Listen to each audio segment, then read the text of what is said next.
Hello दोस्तों, कैसे हैं आप सब। आज मैं आपके साथ बात करना चाहता हूं आंखों की सबसे कॉमन प्रॉब्लम जिसे हम एलर्जी कहते हैं।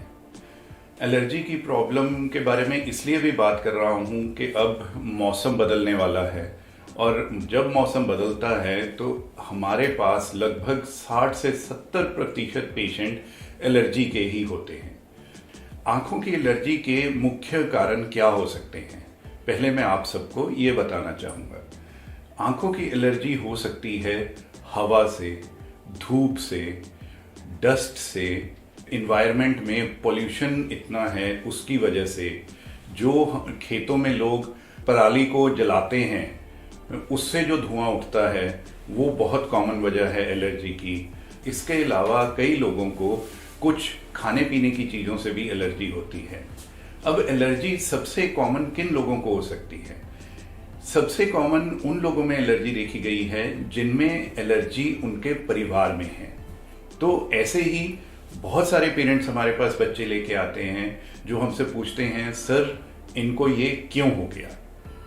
क्यों हो गया, इसका कारण यही है कि उनकी आई सेंसिटिव हैं और उनको ये एलर्जी परिवार में से ही उनके तरफ आई है।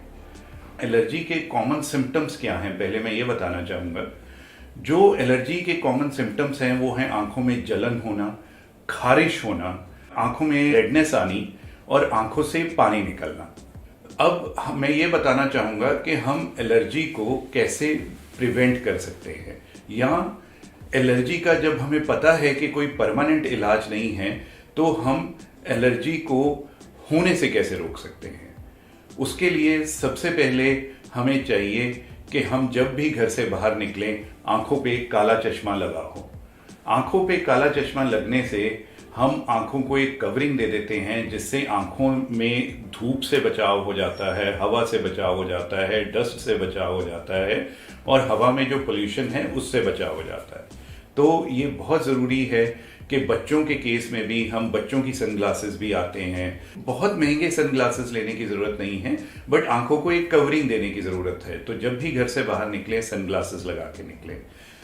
दूसरी बात, जब हमें एलर्जी शुरू हो गई है तो एलर्जी शुरू होते ही सबसे कॉमन घरेलू तरीका जिससे हम एलर्जी को बढ़ने से रोक सकते हैं वो है ठंडी टकोर, कोल्ड स्पॉन्जिंग। अब कोल्ड स्पॉन्जिंग करने का तरीका क्या है? कॉटन को ठंडे पानी में डिप करके या एक साफ रुमाल को ठंडे पानी में डुबो के उसका पानी निचोड़ के और उसको बंद आंख पे हम 10 मिनट के लिए ठंडी टकोर दें।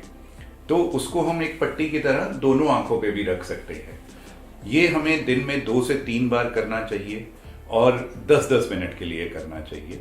दूसरा कॉमन तरीका है कि हम खीरा, जो बहुत कॉमनली घर में अवेलेबल होता है, उसको फ्रिज में से निकाल के उसके स्लाइसेस काट के उसको भी आंखों पे रख सकते हैं, तो वो भी हमें हमारी आंखों को ठंडक देगा।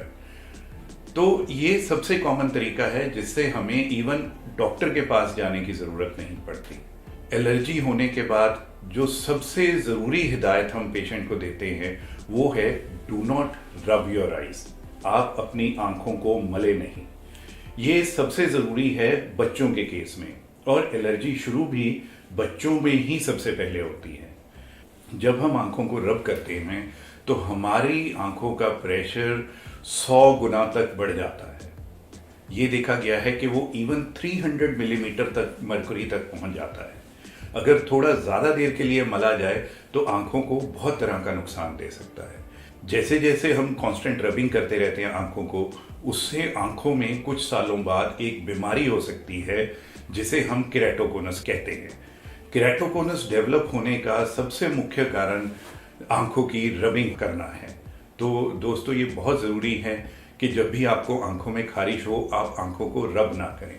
एक और प्रिकॉशन है, पेशेंट क्या करता है कि जितना जोर से हो सके वो खुली आंखों में पानी के छींटे मार लेता है। अब हम सबको मालूम है कि जो पानी नल में आ रहा है वो प्रदूषित है, उसमें कई तरह के केमिकल्स हैं।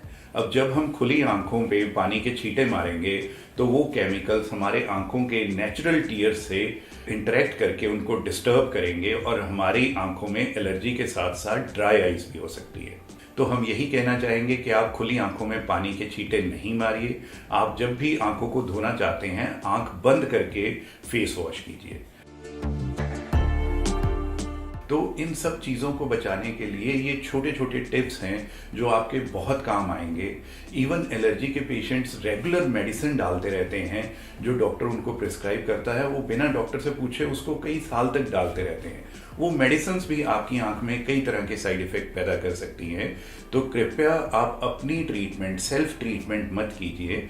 अगर आपको बहुत ज़्यादा एलर्जी है और ये कॉमन घरेलू नुस्खों से नहीं जा रही है तो मैं आपको एडवाइस करूंगा कि आप अपने डॉक्टर की सलाह लीजिए और वो जो आपको मेडिसिन जैसे समझाते हैं उनसे समझिए, और जब वो मेडिसिन बंद करने को कहें तो please stop the medicine, do not over use the medicine. अंत में मैं ये कहना चाहूँगा कि भगवान ने जो आंखें दी हैं उनके साथ उनमें इतने प्रिकॉशंस, इतने सेफ्टी मेजर्स दे रखे हैं कि बहुत हद तक आपको दवाइयों की ज़रूरत ही नहीं है। सिर्फ जो नेचुरल आंसू हैं आपके, वही आपको बहुत सारी बीमारियों से हर पल बचाते हैं। नमस्कार।